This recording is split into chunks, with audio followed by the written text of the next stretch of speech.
Hello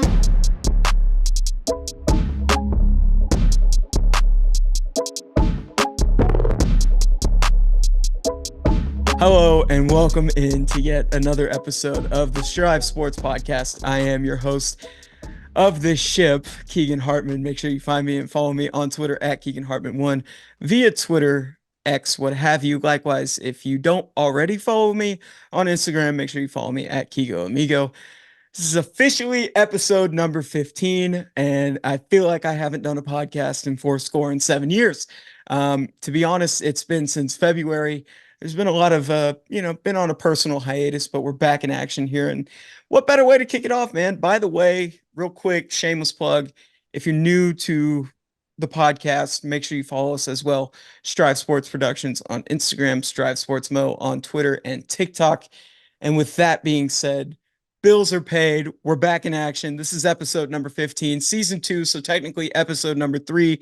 What better way to kick it off than with an old friend of mine from the New Orleans Breakers, who had also had some time in the NFL as well, the Indianapolis Colts and Carolina Panthers, and a sleuth, if I may, a sleuth of colleges. Kind of been to a few different colleges.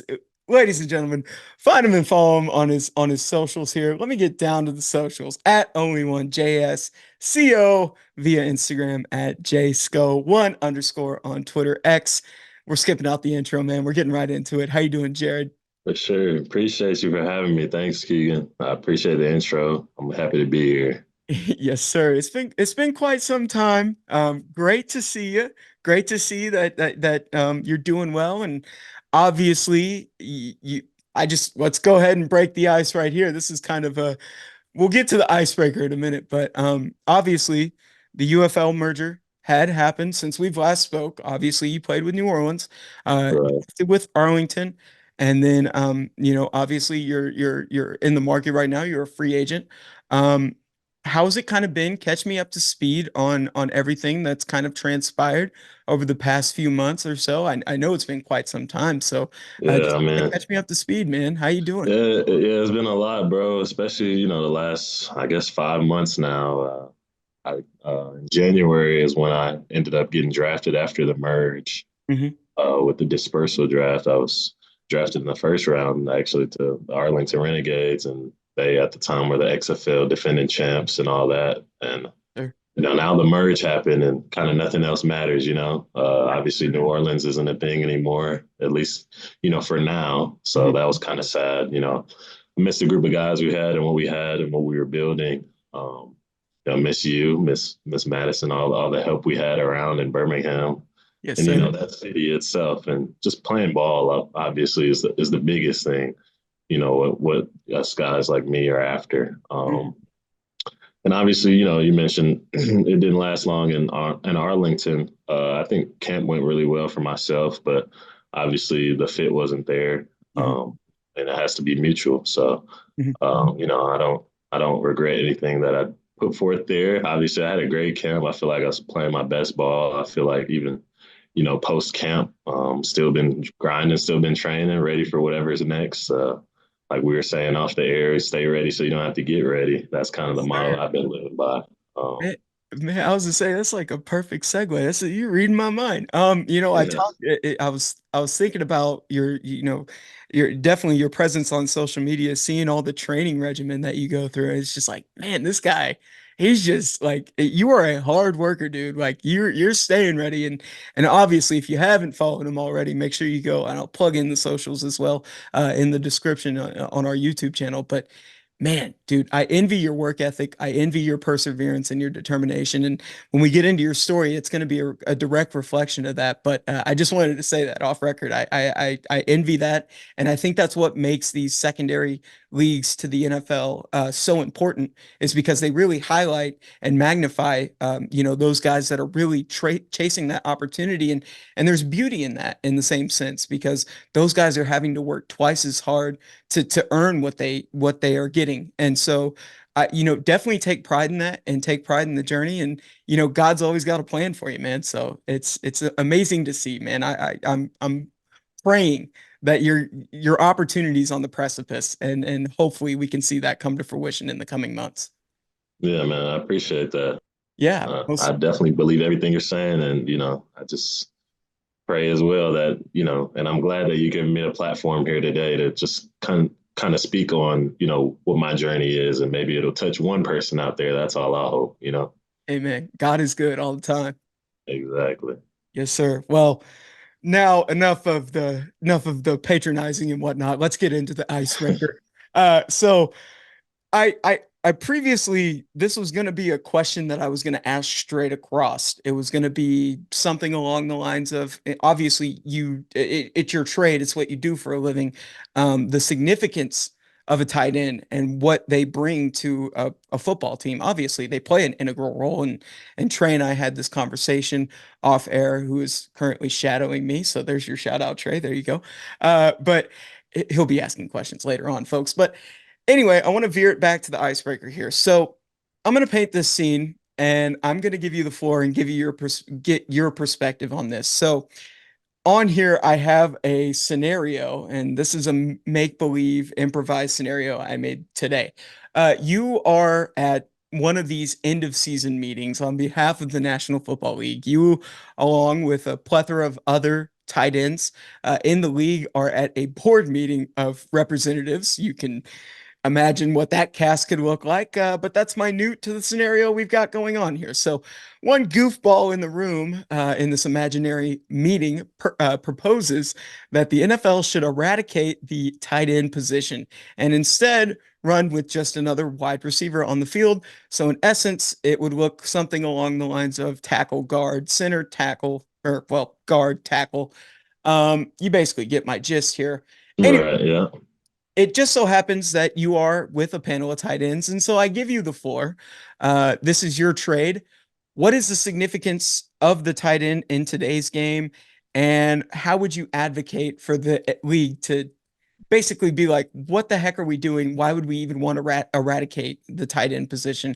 How important is a tight end in today's modern league at any level, collegiate, high school, and professional? Yeah, bro. I mean, I think if you look at the importance of the tight end position as a whole, I would just say to look at the numbers. I mean, there's not too much to just say rather than just seeing it. You can see it better than I could put it in words. You say one of the most popular players in the NFL, especially after last year, and it may or may not have to do with off the field and dating Taylor Swift, but Travis Kelce. I mean, but that's nothing against what he's doing on the field. Obviously, he's changing the game of football. He's going to be a first ballot Hall of Famer when it's all said and done. Right. He's been a probably a top 10 leader in receiving yards the last 2 or 3 years, and but obviously the tight end as a position, it's double duty in a sense. Obviously, the receiving ability and the glitz and the glam of catching touchdowns, but you got guys like George Kittle, who obviously will be on the panel with me here in this scenario. Um, who's doing so much for the game with run blocking. Putting guys in the dirt for the running back, and just leading guys to the promised land and be in the end zone. So super powered offenses like the 49ers, I don't know if they'd be where they are without George Kittle and guys like that. So Mhm. um, that's an easy call. Obviously, I would be against it, and it would put all of us out of jobs. But you know, uh, tight end is a very important position, and it's growing even more so. I mean, as a former receiver that's a tight end now, I can happily say that I'm a tight end and am more than bought into that. What the capabilities of the position brings. It's growing on the collegiate level and even high school. I mean, my high school didn't have tight ends, so Wow. it would kind of be like that. But I could 100% say that I would have probably been a tight end if we did have tight ends in my high school because I was never the fastest, but I could always catch the ball, and tight end where we've always been kind of deemed as reliable targets, and we're always on the same page as a quarterback. We have to know so much just to, as far as offense, like I said, the run blocking and the passing game. Sometimes we're in there pass blocking, so we're literally an extension of the O line at times. So How difficult is it to kind of maintain I guess what I'm trying to say here is you're having to know so much, and there's so many moving parts on a football field at any given moment. How difficult or mentally straining can it be to operate as a tight end when you know you have so many responsibilities and obviously you're facilitating certain things? You got to know the route tree. You got to know. I mean, there's so many extraneous factors going on. So how do you navigate that, and how do you keep a stable mental capacity for everything that the position throws your way? Yeah, you definitely have to be pretty competent to play the tight end position, to say the least. Like you mentioned, just being able to process, from getting to the huddle, if you do huddle, to go into the line of scrimmage and pre-snap, there's so many things you have to read. Mhm. Say you have a route, you got to know the coverages and be able to kind of guess those based on, what the defense is giving you, whether one high, two high, zone or man, things like that. And then obviously you have to consider the box as well, given, run situations, whether it's zone scheme or man scheme blocking, Right. the fronts, which I'm still learning, I feel like, because, I'm still relatively new to the tight end position. Probably first real year playing, it was 2021, Mhm. my fifth year of college. And then, obviously the transition to the NFL was a whole different animal and beast. But obviously, I love it. I'm a football junkie, so I kind of, it's hard for me to watch the game, even, being on the sidelines or, watching from home, to watch just for pleasure at this point, because I feel like, I know so much. It's hard not to share kind of with the people I'm watching with, like, oh, watch, they're about to do this, or, this is gonna come, or, oh, this situation is for that play, Mhm. so it's just part of it, I guess. It's one of those unique positions, and it's funny because I think in their own respect, the tight ends are the most vibrant people in the room. I think there's a lot of different cast of character. I mean, you said it best, George Yeah. Kittle, Travis Kelsey. These guys, they have their own personas, and really they've established their own brands in a sense. Yeah. We It's got our own funny. holiday, man. We got Tight I Ends did, Day. We hey, got Tight End yes. University. Come on now. We're marketable people over here. Absolutely, absolutely. That's a great point. I didn't even think about that. You guys do have your own holiday. You don't see running backs and quarterbacks celebrating any of that. You see what I'm saying? Hey, that's all you had to say on that icebreaker. That's case closed. You win. That's a good point. Exactly. Well, pivoting, obviously all stories have a beginning. Yours, of course, started at Oak Park River Forest High School, if I'm not mistaken. You played under, I want to say the head coach at the time would have been John Horster. Did I pronounce that correctly? John Herster, yeah, he's actually Trying to- still a head man to this day. So shout out to Coach Herster. Mhm. Love that guy. He was also a teacher of mine, still teaching strong at the school. So Yeah. it's a great group of guys there, and great. I'm actually gonna go back. I'm gonna help my good friend Dallas Flowers that I played with on the Colts. We played together at OPRF. He's gonna be running his first annual football camp at the high school. So I'm stoked to go back and help late July 21st, I think is the date of that. So That's awesome. Actually, shameless plug. Trey was saying it in my ear. Dallas Flowers actually, I believe, played his college ball at Pittsburgh State, which is just a 20-mile jaunt from where I'm currently living. So that's yeah, yeah, small. it's funny. Dallas and I both have been very storied. We've been journeymen. We've been a lot of places, but he finished at Pittsburgh State, yeah, as a D2. And they have a great program there. He's just a Yeah, testament to that. yeah. No, that's small world. That's crazy. But so pivoting back to kind of the high school environment. So you said that they didn't have the tight end position when you were there, when you were playing there.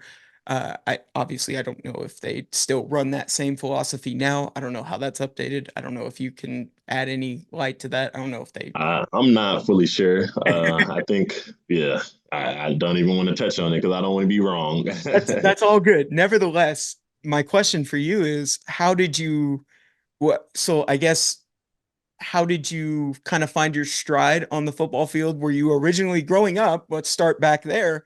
Even Yeah. in the high school, was it always receiver? Was that kind of the first lo Oh, it was not. Nah, receiver was kind of a position I fell into, to be honest. And funny enough, my older brother, who was all conference receiver, he played receiver, obviously. And then my dad, I think in his his high school days as well, played receiver. So it just kind of was something I fell into. Maybe it runs in the family. But beforehand, growing up, most of my youth career, if we even want to count that, but I was a quarterback. So I typically played quarterback and middle linebacker. I've done pretty much all positions except for like corner. Mhm. I think I've even one game I remember vividly. I took snaps at defensive end, linebacker, safety, like all in one game. So Good. there's no question. I loved football and didn't care where you put me. Well, I guess I just once wanted to play. once you got to the high school level, obviously you said you kind of got put into that position. What were your initial thoughts playing receivers starting out, and was it an easy acclimation for you, getting into the receiver position and embracing the role? I think my transition really, well, most people don't know. My freshman year, I actually still was a quarterback. I just was one of the backups, and I actually spent some time, but I actually hurt my shoulder. I don't remember if it was from a hit or anything like that, but I just knew it kind of hurt to throw and stuff like that. And I obviously, well, at the time, my best friend was the starting quarterback. So I was like, you know what? We already have such good chemistry. You're clearly the better one to be throwing the ball. I'll just be good over here to catch it from you.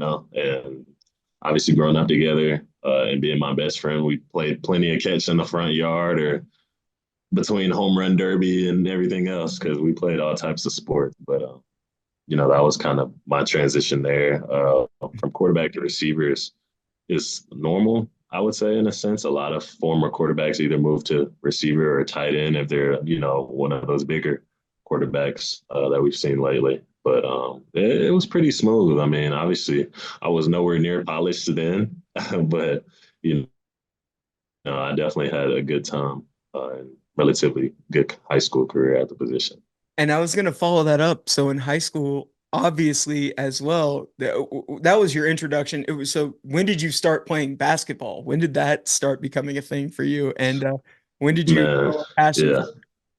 Basketball was really my whole life. I mean, I really could play basketball before I could play football. So, just with the way that I guess the age and the pads and, contact as far as that goes, maybe I played flag around the same time I was playing basketball. But as far as I can remember, I used to play up, as a young kid in basketball. I think I was like 4 years old playing with like 6 year olds, which doesn't sound dramatic, but, back then, playing on normal size goals and stuff like that. So, No, it's so I did a little bit of my recon and a little bit of the homework, and I was like, well, I mean, he played tight end at the collegiate level, and obviously the passion had to start somewhere. Typically, most tight ends are gonna, a lot of them, not all of them. Typically, they're gonna be on the basketball, hooping as well. And so I just, I was curious to know when that kind of passion kind of cultivated for you. Pivoting over. So from Oakville, or excuse me, I apologize, Oak Park, excuse me, River Forest, you transition over to coming out of college, a three-star recruit out of high school, according to 247. And then, so yeah, you end up taking your collegiate talents to the University of Wyoming. What kind of drove you to go to the University of Wyoming, and why did it stick out amongst the rest of the offers that you had? yeah, so that's a great question. I probably get that a lot. Being a kid, from a near suburb to Chicago, and going all the way to University of Wyoming, Laramie, Wyoming, for college. I think there was a few things for me. I think, what most people don't know about me, I was a late bloomer, didn't even get my first collegiate offer until after my senior season of football. So I think, when Wyoming actually offered me, I was just getting done with the basketball game. And I just remember being thrilled hearing from the head coach, Coach Bold. He actually just retired last year after their bowl game. But um, just I'm big on loyalty, and they even though it took them forever seemingly to offer me, I had heard from them, for a while, after being noticed by them. I think my high school teammate at the time, Keon, he was a DB. He was committed to them already, I think, after junior year. So I think they came out to watch him and then noticed me and was like, "Hey, we kind of like you too." And so I ended up taking my visit. I remember missing a basketball game. We talked about, the dual sport thing. I missed a basketball game, a conference game to go on my visit. And the visit went well, obviously, but we ended up losing our first and only conference game we lost that year. I remember being so mad. I was like, I'm not taking any more visits, not if I'm missing games. So maybe that might have a little bit to attribute to it. And then not long after my visit, successful visit there, Coach Bowl did an in-home visit with my family, and that just meant so much to me. And then obviously then he mentioned the opportunity to be able to play as a freshman, and that was something I really wanted to do. Luckily there, they had two guys that were, either started or played, a large part of their, offensive roles. And they graduated. So yeah, I knew there was an opportunity to come in and do something for them playing. So Next man up mentality. Man, I exactly. can tell you, I took a trip out to Laramie, Wyoming. Well, not Laramie, excuse me. We drove up through Wyoming, and I Uh, just based off of driving around Wyoming, I'm sure it's a little bit of a culture shock if you're coming from Chicago. It's got to be a little bit of a different acclimation phase. What was that acclimation phase like for you, moving from Chicago to Laramie? I'm sure that's got to be different. yeah, it was different as far as culture and everything like that. Being in the mountains, I don't know if that classifies as Pacific Northwest. I would say it somewhat does. But the cold I was more used to because of Chicago. But I remember definitely being shocked when I think it was mid-September, my freshman year, when we got our first snow, and it was like huge snowflakes and also sticking. It wasn't just like a dusting or anything like that.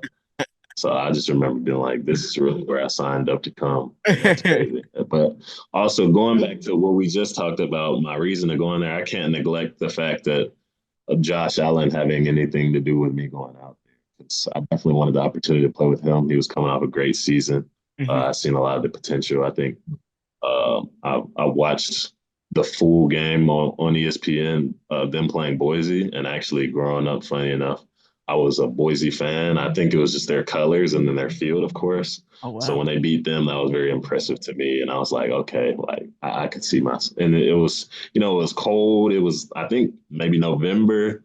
So, and it was just a big deal, them playing on ESPN. I don't think they probably had any other ESPN games that year. So, them beating them and then kind of going on, and I think they played in the conference championship that year before as well. So it was just a lot. They were building something special in Laramie, and that was kind of the motto that they had at the time. I was like, you know what, I want to be a part of that. You talk about Josh Allen, man. I mean, obviously, in the success he's had now at the professional level. For those at home that are watching here, whenever this episode releases, I do have someone sitting on hand for this off to the side, shadowing the podcast. His name's Trey Roets. He's an up and coming tight end, or well, has played tight end at William Jewell in Kansas City, and Trey, you had a question for Jared, I believe, regarding his. It may have been just a segment prior. He had a question to run by you, and I think it was a really good question. So I'm going to let him fire away on this one, and he might ask one throughout the duration of this podcast. But Trey, I let you have the floor, my friend. Yeah, well, we talked about Josh Allen earlier, actually, and kind of brought up his significance for Wyoming, not just that year, but as a program as a whole. And what do you think really made him stood out from other quarterbacks, not just in college football, but now today in the NFL? Like work ethic wise, or what do you think made him what he is today? That was a great question. There's a few different ways to go about it. I think for Josh, when he first comes to mind, and just being able to be in the room with him and kind of see him work and see him just be amongst other guys, and I think what's special at the QB position that not everybody has is the ability to like rally a group. The leadership is definitely what stands out about him.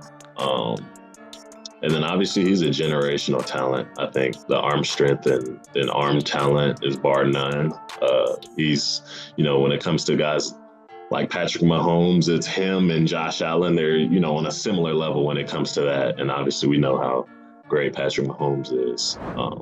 But yeah, Josh Allen, the leadership, the work ethic. I think, when I first got out there, he texted me and was like, "Hey, like, we're gonna need you, like, get ready because you're probably gonna have to play for us this year." Like, and so I got right in the lab with him. I went to a couple of throwing sessions with him. I remember he picked me up from the dorms in like his giant truck. That was the first time I got in a lifted truck, and it was weird because like I had to, I'm a tall guy myself, and I had to almost like jump into that thing. It was crazy. Well, you talked about the connection with I believe you said you grew up, you were a fan of Boise, right? Given the turf, the uniforms, obviously you gravitate towards the field. The field is absolutely sweet, but I believe Yeah, in the Idaho Potato Ball, was that played at the Boise State Stadium? yeah, yeah, yeah. Full The circle. Smurf turf. Yeah, the Yeah, Smurf turf. How full circle is that? Because I think in yeah, that that's game you crazy. had two touchdowns against Air Force, if I'm not mistaken. If I'm not mistaken, I believe, I don't know if that's inaccurate. What was that? Sorry, I It was didn't hear the full thing. The Idaho Potato Ball, Idaho Hmm. State Potato Ball. I want Hmm. to say, um, I believe there you had two receptions, both for scores against Air Force in that game. And so I was just kind of off to the side. I'm kind of putting one and two together, and I'm like, wow, that's kind of full circle if you think about it. So here, let me. That's inaccurate, isn't it? God Yeah, bless so Wyoming. nah. Please, Okay, so not and my it's fault. similar. I could see how it's easily can get messed up. But I had my first career touchdown was at Air Force against Air Force, obviously, and then in the bowl game later on, we scored on a similar play or maybe even the exact play, but it was against we happened to play Central Michigan in Okay. that bowl game, the Chippewas, and I was actually it probably can go down as one of the ugliest uniform battles there is because we wore our normal brown and gold. There was no other way around it. We were the Yep. home team, and then they wore like all yellow with their red helmet or maroon, whatever. So it looked bad on TV. And in the blue field with the orange end zones just clashing everywhere. But Yeah. we had a lot of fun out there, and I think Josh was coming off an injury that game, so we had a lot to get off our chest. We felt like, if he was healthy that whole season, we could have made some more noise in the Mountain West Conference. But we're glad that, he could have a good comeback game. And I think he declared for the draft after that, too. So we Mhm. were all just pretty stoked for the win. Well, so you played 2 seasons with the University of Wyoming, correct? Yes. And then following, it would be a transfer to, it was Prairie View A&M, I want to say, Yes, the sir. following school. Yeah. And then also, so that was going to be for your junior season of your collegiate, or correct me if I'm wrong, junior Yeah, season. yeah, yeah. Yeah. I was a junior. And then your senior season would be played at Jacksonville State. And then Yeah. you finished your Before COVID, yeah. Mhm. Or as COVID was going on. So what would have been the true senior season, yes. Dude, that is like one of the most complex things. COVID really hindered a lot of things you could I'm do. telling you, bro, we literally, when I was at Jacksonville State, which is now, known as Jack State for no confusion with Jackson State, and they're actually FBS now, which is cool, and they're doing well. Mhm. But so when I got there with everything going on, we managed to be able to play 4 games in the fall and then kind of, because a lot of people were in conferences were, trying to figure out what they're going to do for their season. Like some opted out fully and then ended up playing after the players, kind of did their thing. But I think FCS as a whole made a decision to play in the spring. So we played 4 games in the fall as like almost a little tune up, and we are lucky enough to be able to. We went 3-1 in the fall, ended up losing to Florida State after being up at half against them. And it's funny because the next year after I leave, they ended up beating them, and it was like, just a great win, which I was still happy for them guys. But yeah, so it was complex. Like you were saying, I mean, we played almost half a season or a quarter of a season in the fall and then played in the spring after just having downtime. So it was kind of crazy. Of all those stops that you made, and I mean, I just rattled off four different universities there. What were kind of some of, because when you go to different stops, you can take different things from different intangibles. You always learn something. It's almost like the job field. Like you're going to learn something everywhere you go throughout your entire career, whatever you do, whatever. Most of So what were kind of some of the intangibles and tangibles that kind of you took with and adopted that helped you to create the player that you are and ever growing right now? So what were some of those things that you took along your journey? Yeah, I think a lot of what I learned, honestly, I took as a player, but also as a person. I feel like obviously the different stops and having to kind of start over and reconnect with different people and, you know, prove myself as trustworthy, not only as a teammate, but as a player and, to be coached and all that. I think, the adaptability shows a lot. Um, and I think it's only helped me kind of do what I do now. I mean, because everyone has their kind of transition to the NFL or whatever league that they do go to at the professional level. Mhm. And for lack of a better way to put it, everybody gets cut at some point. You know what I'm saying? Everybody gets traded. There's no way around it in the profession, whether it's early on or late. When you're basically on your way towards retiring, Right. and guys have to kind of come to terms with that. And a lot of guys, they're lucky enough to spend their full 4 to 5 years at their own university and, kind of be the man, be told, they're the best thing ever. And then, you have that kind of adversity hit and it's like you don't know what to think. But for me at that point, after, already going to different places and having different stops along the road and kind of having to start over, it was almost like I was used to it and obviously it's not a similar situation. I was never cut in college or anything like that where, I never even got in trouble, which caused my transfers. But just as far as the journey goes, I mean, having to start over and kind of refresh, it was nothing new to me in a sense when, like now, I've been cut. I've had to, move on to different leagues. I've had to, just continue to be myself every day. You know what I'm saying? So I Mhm. kind of learned how to do that early on, which has only helped me now. And that'll continue to help me, not even football related, but in, my job field or whatever else. That's a good point, Jared, because I think even at a professional level, they say I think I've heard Mike Tomlin say this before, like there's no such thing as an excuse at the professional level. You got to be able to adapt and adjust on the fly. There's no such thing as an excuse. And so I think when you look at a journey that has been filled, obviously, you're having to acclimate on the fly. You're having to move to different places and pivot and you're surrounding yourself with a whole nother cast of characters. I think there's definitely a lot of pros in that because you've shown that you're able to acclimate and you're able to make a contribution from day one in any way you can in any capacity. And obviously the relationships are nice, but being able to I commend you for that, being able to acclimate and adjust and to be able to fit right into each of those places that you went to.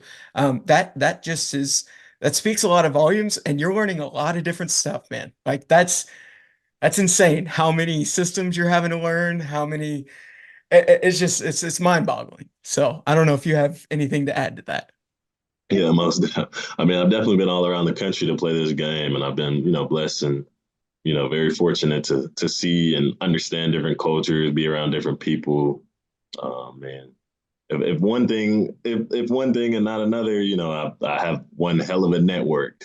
So Yeah, right. Hey, and you know what they say, network leads to net worth. But I was only gonna a matter of time. exactly. I was gonna ask this. What are your thoughts on the transfer portal nowadays, post-COVID? Man, NIL. And it's tough, bro, because I'm sure a lot of people now have, that didn't have it like they do now.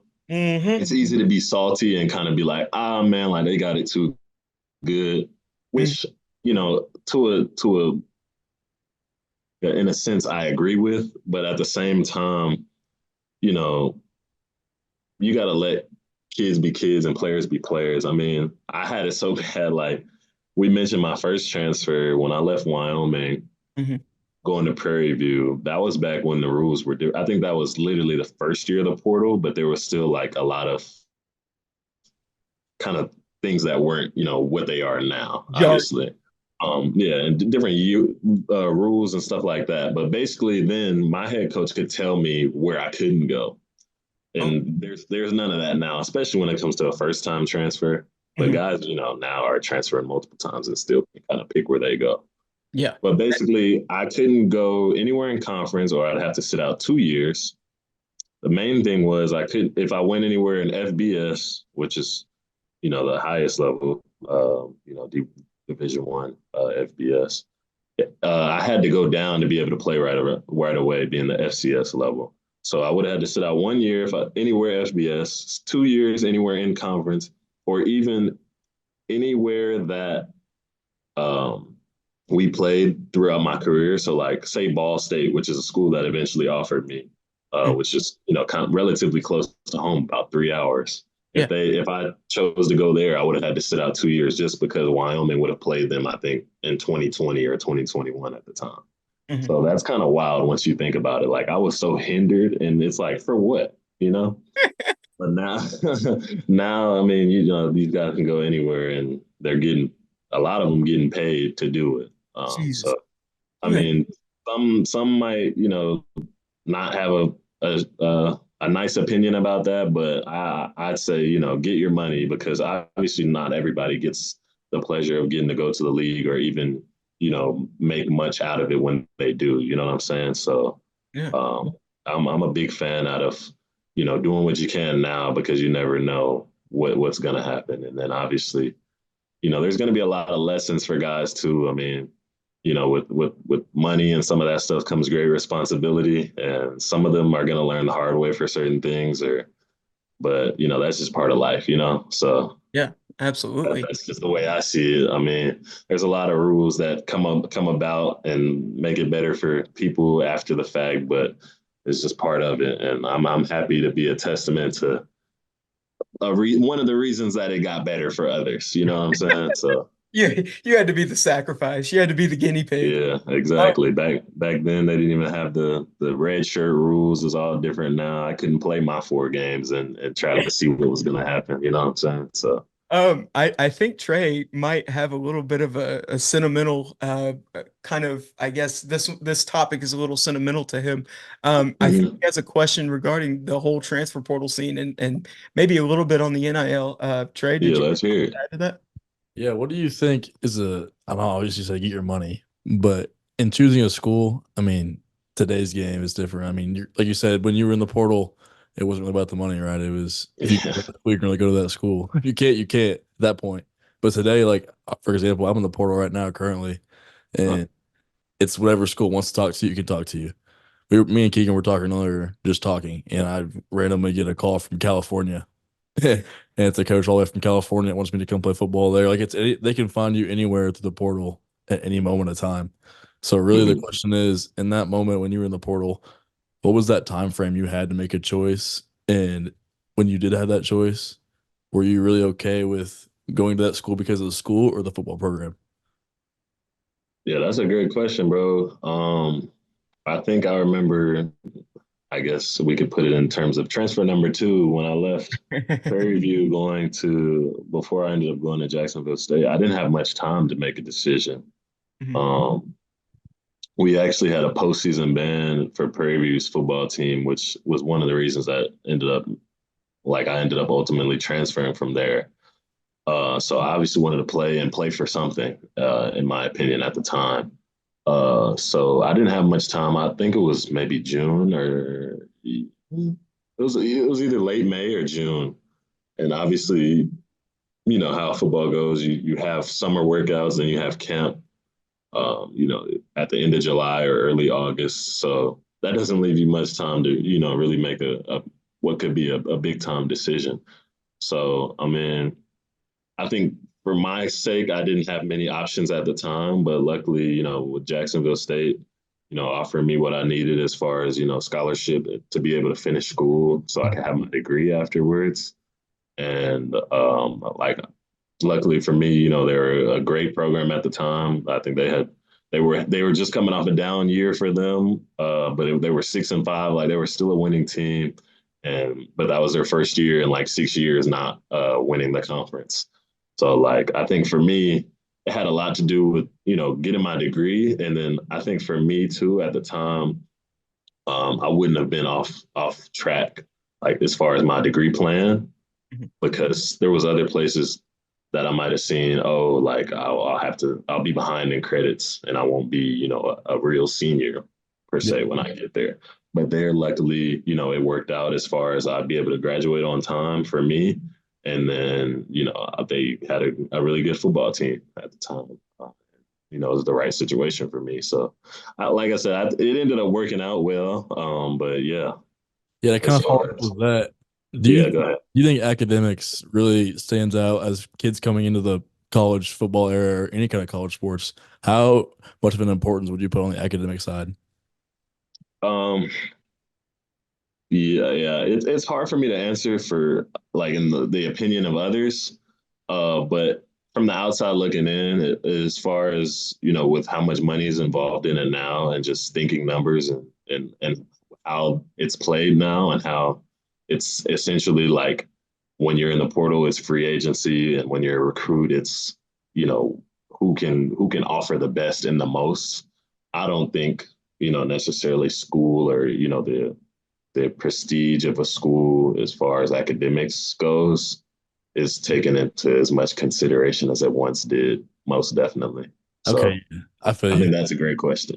Yeah, because that's gets thrown around a lot these days, especially with NIL out, because anybody's school can get paid for with NIL. So Nah, no doubt. And I must say myself, because I don't want to seem like a hypocrite at all. I think, whenever I was looking at school, I think whenever I went to Wyoming, I mean, no disrespect to Wyoming, it was a great school. And I'm glad I went there. But I think at the time I was thinking more football than school. You know what I'm saying? But when I did end up going to Prarie View A&M, with it being at HBCU, with and it was more of a family school for myself. I think my pops is an alum of the school, Mhm. which most people don't know that either. But I think that was a decision that made a little more sense for me off the field just as much as on the field. So awesome. Look at you, young protege, asking questions out yeah, here. yeah, nah. Good Those job. are great questions so far. So hopefully you got a couple more while in the duration of this show. Yeah, I Uh, got some more. Don't worry, I got some more coming. Getting warmed up. I will pivot back. So basically, when you talk about uh, a little bit, kind of highlighting your at the professional level here, um, I've always kind of heard this. I don't know if it's true, but when I've went to, so I've been fortunate enough in my young career to attend the NFL draft, and I Awesome. attended it in 2019. I attended it in 2022. Some of the questions that those media members were asking, some of the players, I won't name the names, kind of asking about the transfer portal and how that may, I won't say hurt stock, but how scouts may magnify that a little more than it needs to be. Were you ever thrusted into a situation where you were cross-examined for like all the transfers? Because I mean, if we're going to be honest, at face value, you've got to be curious as a scout as to why there would be so many transfers to someone's name.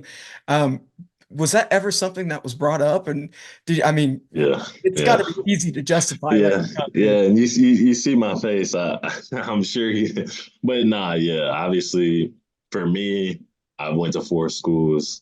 Um, no other way around it. Mm. It in the eyes of a scout or whoever is paying attention to that know the whole story, Oh. will look and see, oh, okay, well, he went to four schools. Like, that's a red flag, Mhm. without knowing the full story. And that's just, like, I like to say the saying, that's just life. Obviously, if they care to know the reasons why, most people don't. But the people who do, like, my agent, obviously, I've had two agents now, but, um, when they've asked me and cared to know, they've obviously, understood that they were all for good reason, the transfers. But from the outside looking in, people don't always care to know. They just want to see it in black and white and be like, okay, well, he went to four schools. Like, but now it's a little more, I want to say it's a little more acceptable just because so many more people are doing it, but it's Mhm. still lesser schools, like, maybe one or two, uh, like transfers, not schools. So I guess as far as schools, it'll be two to three that kids are going to and playing at.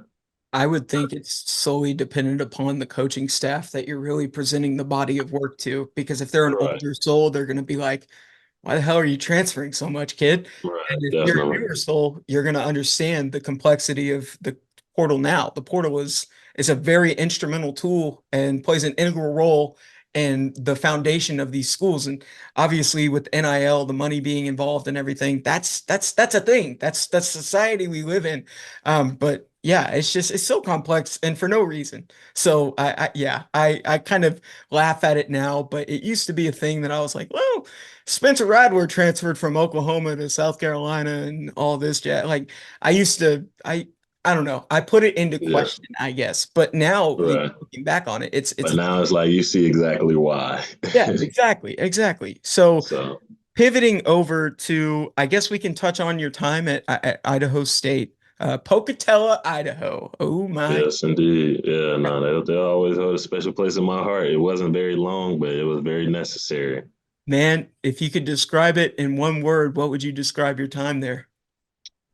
Uh, that's a good question, bro.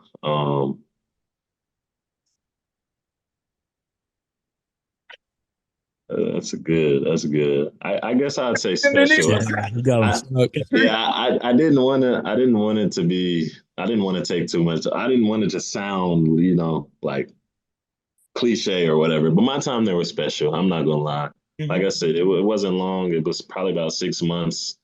And then I finished my degree there online. Actually, in December, I went back for graduation. That was pretty nostalgic, but That's awesome. my time there was pretty special. All the relationships, the coaching staff. Obviously, it was of all the stops, I would objectively speaking, you've had the most production on paper. You played an integral role in that offense. How quick was the acclimation phase? And I mean, did the relationships gel as quick as they were at any of the other, three stops across your collegiate career? How quick was getting adapted to everything? Yeah, it was all pretty smooth, honestly. Funny enough, and I'm glad to share this on here, but most people don't know that Idaho State recruited. That was their second time recruiting me when they scored me this time for my grad season. Um, when I chose to go to Jacksonville State, I actually had gotten offered first by Idaho State, and I did have interest in going there. But at the time, they only had a semester's worth of scholarship for me, and like I mentioned to you, me finishing school Mhm, was a big deal to me, and not having to kind of go back as far as classes and stuff like that.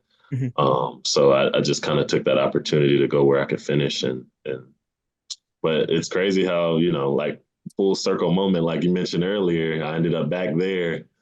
And like we even mentioned with Boise, being back in the state of Idaho to finish my career was funny enough. But yeah, I think everything kind of gelled with the guys there. And funny enough, too, the quarterback that was the starter at the time, Tyler Vanderwall, we were in the same recruiting class at Wyoming. Mhm. So it was an easy enough choice when we called me again. Well, I let him know, I was in the portal again. And he's like, all right, cool. Like, I'm going to let the coaches know. And they already knew who I was, obviously, at that point. So when I was in the portal as a grad transfer, they were, sure enough, the first people there for waiting for me again. So I was definitely thankful for them to, one, not hold anything against me for not coming the first time, but Mhm. two, just for giving me that opportunity to come and do what, I always knew I could do. Yes, sir. Yes, sir. No, it was really cool to kind of you bring up that full circle moment. I'm like, man, this guy's always come through like Idaho, like whether it play a game at Boise or going back to Idaho State ultimately. That's unique and that's full circle. That's God right there. That's awesome. Yeah, no That's doubt. And it's funny too. I got put in touch, and I got to shout out my boy Tanner Connor. Yeah, he actually plays for the Miami Dolphins currently, but at the time he was their star receiver.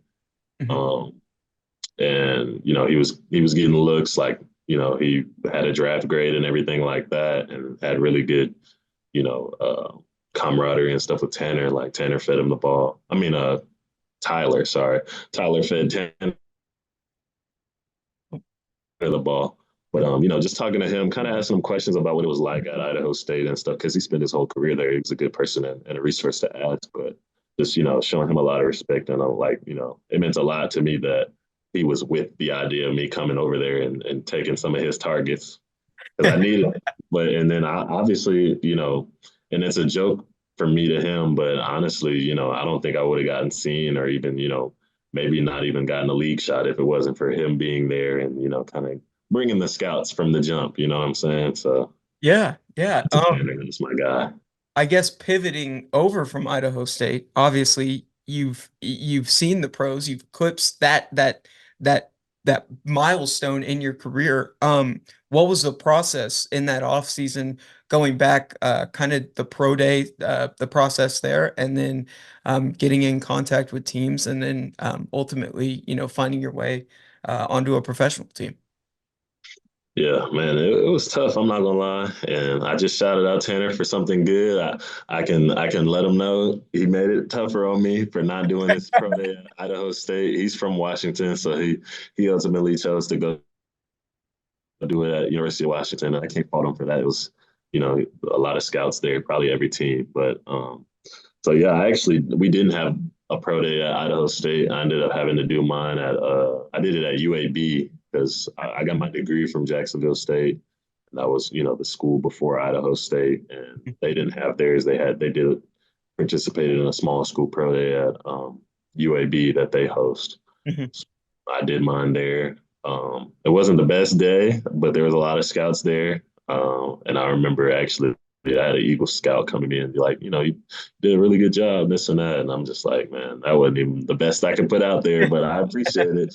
And actually ended up doing a different pro day too at Prarie View A&M. Shout out Coach Bubba. He let me come back and do mine there where I was able to showcase a lot better. We had better weather and it was just a better overall. There was only two teams there, but hey, we made the most with what we had. So Yeah, and we'd be remiss to kind of talk about getting, the phone call from the professional team on the professional side. What was it like to finally achieve that moment? I know that you've talked about it in some of the interviews with, some of your previous stops and previous colleges. I mean, that was the ultimate goal, and I think that still stands today, obviously, getting back into that. That's for anybody at, UFL. It doesn't matter. That's the ultimate goal, and you were able to right. accomplish that. But being able to get that phone call, knowing that your journey and everything, what was that feeling like, and what was it like? Yeah, no, I mean it was great, bro. Obviously, with the draft coming and going, I actually had heard from my director of football operations the at Idaho State that the Panthers had called and asked for my info and stuff. And at the time, this was draft day one, so I'm like, man, like I'm really obviously me having the utmost confidence in myself. I'm like, man, like I could potentially get drafted maybe day two or three. Like it's just no telling. So Hmm. I had that excitement about me, and obviously, the draft came and went, and it was what it was. But obviously, I was disappointed. I felt, I was good enough to get drafted, but I think any player, should think that. Right. Um, but yeah, so and then obviously I was unsigned as a free agent as well, so I wasn't a priority free agent, if they want to call it. But so yeah, I ended up reaching back out, and my agent back out to the context that we did have, and then they reached back out and said, hey, we're gonna give you a mini camp tryout opportunity with team, and to be honest, that's all I needed. Saying a foot in the door, yeah, that's all I needed. And then it's actually funny. My mom, she read up all the paperwork and, we get the emails about, what to bring and stuff like that. Mhm. I had to bring my own cleats because I was a tryout player. That's not even the case everywhere. Sometimes, Wow. they have, what you need to go. But I remember my mom being like, well, Jay, and my family called me Jay. She was like, well, Jay, you won't get to come back home like, if you make the team. So make sure you pack, like you're going to be there for about a month or so. I was like, you know what? That's a good mentality to have, like that. I'm already gonna make it, so I'm a pack like I'm not coming home, and that's gonna be my mindset. And so those 3 days that I got there for that tryout, I just kind of balled out, did my thing, let my hair down, and just let loose and did my thing. Scored almost those days, and you know I remember the head coach Matt Rule at the time. He brought me aside and asked me, you used to play receiver, and I was like, yeah. He's like, well, can you block? And I was like, yeah. And he's like, well, let's see it. So he had me literally after practice one of the days, like just hitting this blocking bag as hard as I could, like the little one man sled, and it was cemented into the ground. So obviously it wasn't going anywhere. But he's like, just hit this as hard as you can. And so he had me doing it with my position coach. But yeah, funny enough story. Not too many people know that, but that was kind of one of the reasons I was like, okay, well, they might really mess with me, and then I ended up getting signed after. Well, I was going to mention, Trey and I were kind of trying to brainstorm like what that tight end room, excuse me, would have looked like when you got there. So you signed to them. What was refresh my memory, what was the duration you were there for? So you had made it, you were there with them during the preseason, correct? Yep. So I could give you the exact time frame. So May 15th, I think, is when we started rookie mini camp, and that was, I think last to May 17th because it's about 3 days. Mhm. Um, and I basically was there. You continue on from rookie mini camp to the duration of OTAs. So I think phase 2 of OTAs started right after that, where we join up with the veterans Mhm. and kind of go through that. And then after OTAs is over, after like phase 3, you start mandatory mini camp. So if anybody isn't there for OTAs, they have to be there for mandatory mini camp, or else they're gonna get fined or whatnot. So you have that, and then there's a period about maybe 3 or 4 weeks where you get to go home and like have a break, and then you come back for training camp. And so we have our training camp at Wofford College. Mhm. And so I was in the dorm. Luckily, we didn't have to share nothing. So I had my own room, and we got to, get you could choose to get a queen bed in there rather than, the little double beds that you get in college. Shout So out I to the fans. definitely, I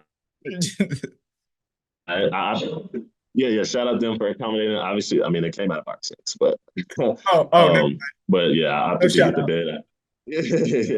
Yeah, I opted to get the bed, but I didn't get the TV. Some guys need the TV and stuff like that, but I was just so locked in. I was ready to try to go make the squad, man. But Yeah. yeah, I think back to your question of what the tight end room would have looked like. It was tough, bro. I mean, because even with I think the 5 that they carried, including the guys they had on practice squad that year prior, they had signed another rookie free agent from North Dakota State. Mhm. And then it was me who made it. So I was number 7. And out of the 6 other guys, 5 of them had played basically last year, at least played in one game for the team last year. And then there was another guy who was a rookie with me. So it was definitely tough. I was lucky enough to find some time to play in preseason and made the most of that. Mhm. And that's all I really could do. So Yeah, man. Who are talk some about making the most of your situation. Absolutely. Who were some of those vets that you really leaned on for advice to help you navigate being a pro? Um, yeah, no, that's a great question. Ian Thomas was definitely the big vet in the room. Probably one of the older guys, but he's still relatively young. He might be 29 or 30 now. But it's funny too. Another vet who was, I think, going into his second year at the time was Tommy Trimble. He was more my guy, Yeah. which is funny because I'm older than him. I think he might be 23 now, but at the time he was like 22. I'm like, bro, like you turned 21 when you were coming into the league. Like you couldn't even go out. Like, but nah, those are both still my guys. Shout out to them. We had Gio Ricci then too, Colin Thompson, uh, and those 2 guys aren't on the Panthers anymore. But and then we had Stefan Sullivan. Mhm. So those 3 out of Tommy, Ian, and Sully, that's what we call them. Those 3 are all still there on the Panthers. So I talk to all of them still. They're all good people. But yeah, as tight ends, we got to stick together, man. Exactly, tight. Exactly.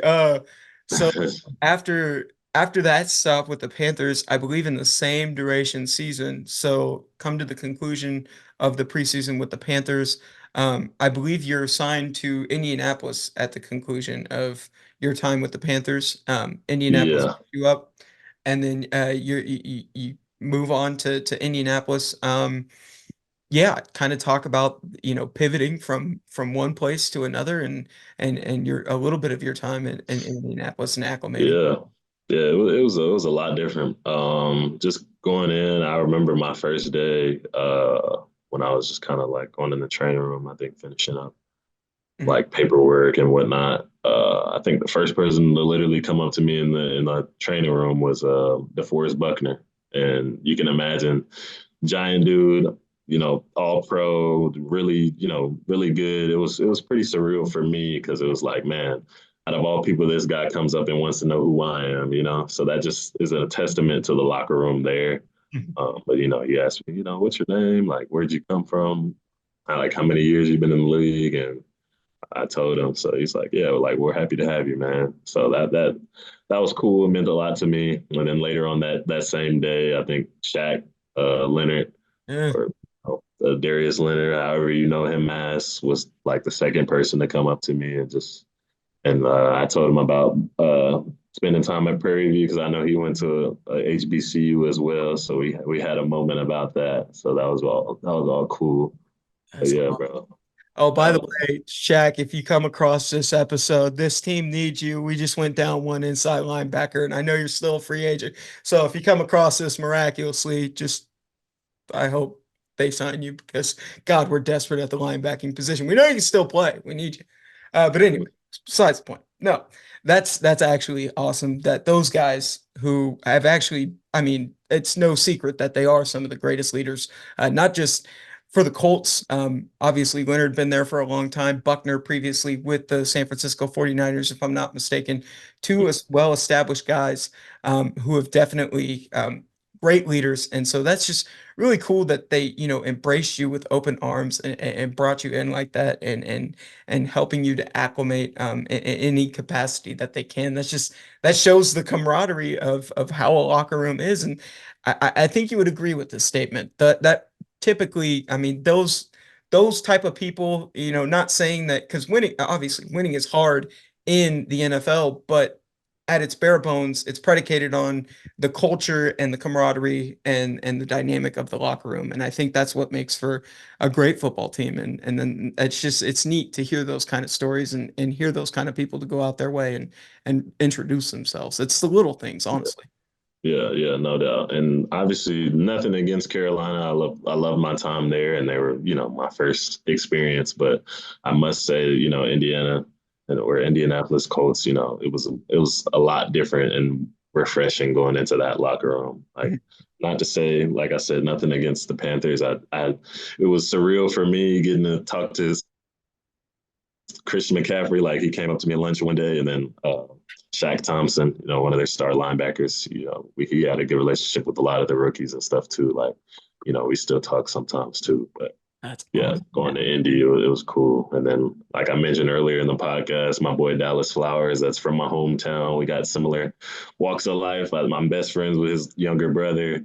Mhm. We got to spend some time. I ended up living with him after I got kicked out the hotel. So not kicked out, but when it was time to find somewhere to stay, I ended up staying with him for a bit. So Well, so pivoting, obviously, so you'd spent time with Carolina, then Indianapolis, and then ultimately the USFL comes calling, and Coach Flip is, I believe, possibly reaching out to you sometime in the time leading mhm. up to the second season of the USFL prior to its fold before the 2023 season. How did that come about, and had you paid any attention to it leading up to its second year?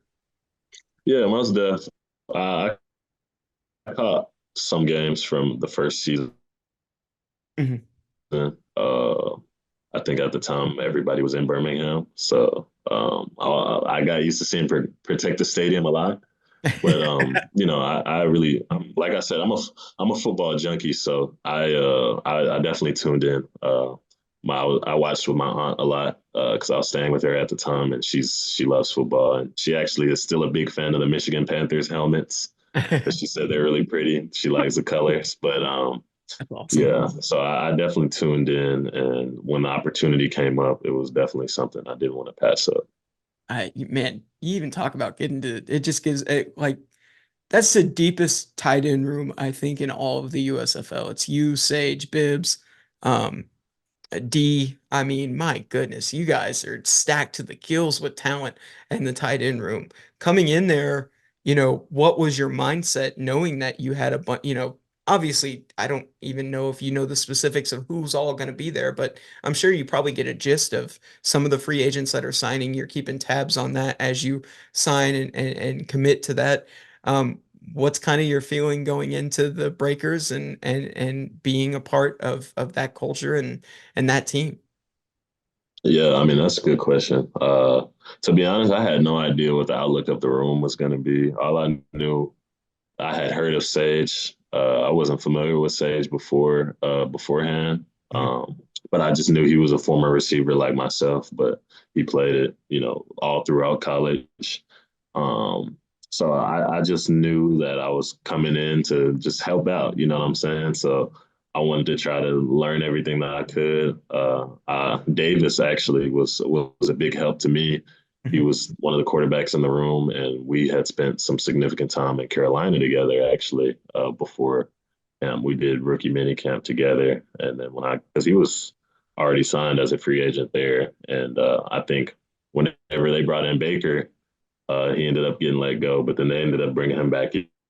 in sometime later on in the season. So he ended up spending longer in Carolina than I did technically, but yeah, it was great, like being able to reunite with him, and he helped me learn the offense in about 2 days at the time. So it was Yeah, great. We spent some good quality time together.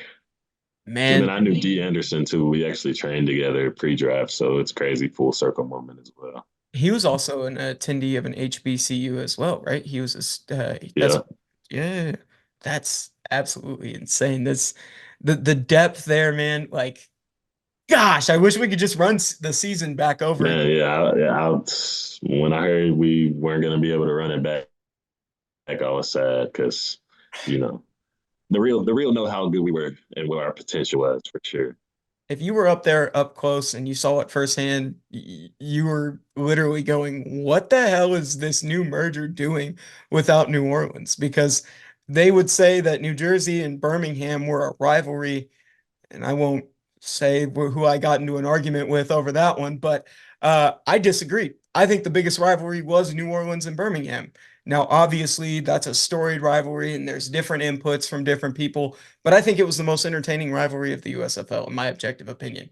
I think that, especially last year, is an ode to that. I mean, you guys split. Ultimately, they won and went to the championship and the conference championship. But nevertheless, like that is a neck and neck competition, and there's it's not spite, but it's almost like, hey man, I mean, it's a competitive thing. It has a different energy around it. And if you're only if you're there, you would know you guys brought the best out of each other as opponents, I guess is what I'm trying to say. It was really entertaining to watch. And I don't Yeah, it's. I think it added a little extra angst that we were in their city. You Mhm. know, had to be under all of their stuff. We see their billboards. We're like we feel like the little brother, and we're not going for it. You know what I'm saying? So Right. Right. Well, definitely that. I cannot thank you enough, Jared, for spending some time with us this evening. Obviously, I'd be remiss if I didn't allow Trey to ask some more questions of you. I know he's got a few, he's been waiting for me. So I'm going to give him the floor and then I'll bring it back in and send you off, man. I appreciate you joining us. Yeah, no doubt. All right, man. I got three cues for you. Keegan, hop in if you want to. Absolutely. So the first one, what do you think is the most important piece to be a good tight end and why? Ooh. Was that IQ? Examples be like IQ, strength, whatever it may be. What do you think is? I think that's a great question. I really do think that it varies, and this might sound cliche, but I think it's just finding what you're best at and making that work for you. So if you are the smartest in the room, be that. If you're the fastest in the room, be the fast guy. If you're the strongest, be strong and learn how to be a good blocker. But I think as far as what I think will help anyone at the position be successful is focusing on the fundamentals, because that really, if you master the fundamentals, you can really make yourself that much better at the position just from with nothing aside to talent. You know what I'm saying? So, Sure. and that's coming from a newer tight end that's, still learning. But I feel like once I started harping on the little things for myself is when I started seeing, the best I could be as, a blocker and stuff like that. Because most people don't, we talked about it enough, but a lot of people don't know I was, a receiver most of college and most of my career. But, last year with the Breakers, I played the Y, and that was the first time I played the Y. And the Y is more of the blocking position than maybe the inline guy than the F or move tight end usually. Because we had our guy Sage at that. Yeah, so to go off that tradition from receiver to tight end, how was that tradition for you, and when did you fully accept that you were going to be a tight end for the rest of your career? I know you haven't heard system through that block. Bro. So I think it depends. Obviously, in high school, I got recruited a couple places to play tight end, but at that time, I was just nowhere near willing to make that transition, nor could I see it at the time. And another thing too, like I was at Wyoming, and I remember just walking through the halls one day, and my head coach, Coach Bowl at the time, and he's not an older guy, but he's wise beyond his years. And he looked at me and said one day, he's like, Jared, like, don't be surprised if you look up one day and you're 250 pounds and playing tight end. And it's funny because I probably, knowing me at the time and at my age, being 18 or 19, I probably looked at him so crazy and just laughed. But I do remember laughing that off and being like, that's a good one, or like, you crazy. But lo and behold, that's exactly where I am. But to get back into your question though, I think towards the end of my collegiate career, obviously not having some of the numbers that I would love to have as a receiver, and all receivers want the ball and they want the yards, they want the stats.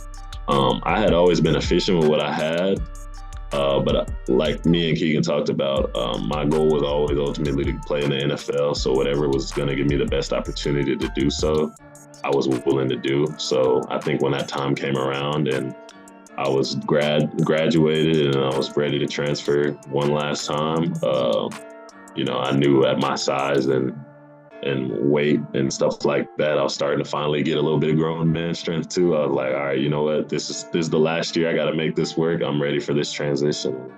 I'm going to be a tight end. So that was kind of it.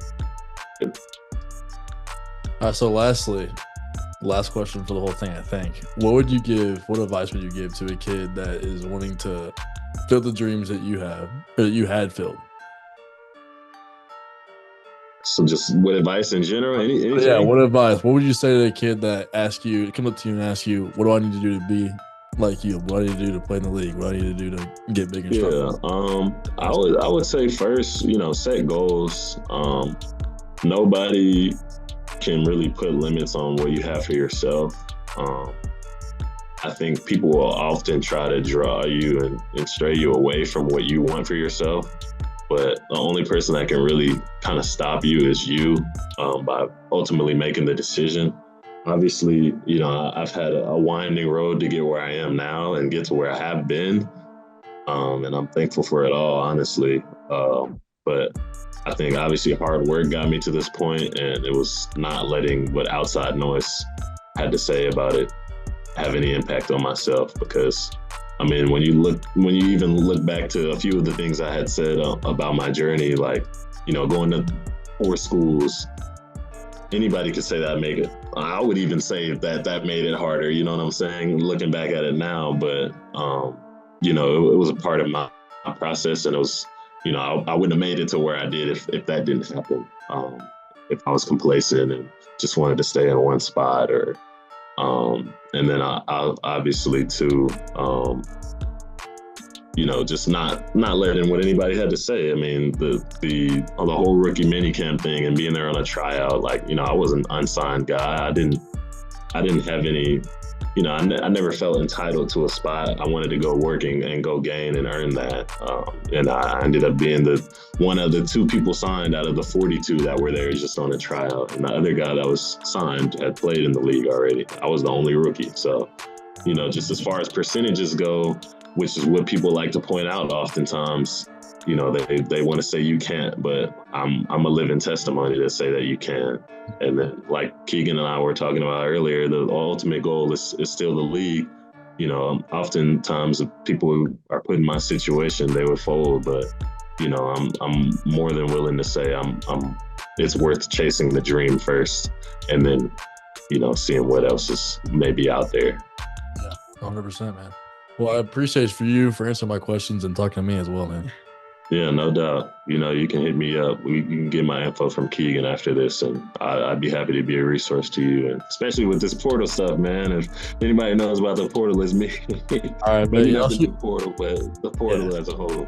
Yeah, I'll shoot you a DM and a follow. For sure. I appreciate you, man. Hey, that's a good segue, buddy. Speaking of, you got to find him and follow him at only1JSCO via Instagram and JSCO, all caps, 1_ on Twitter, or I guess X.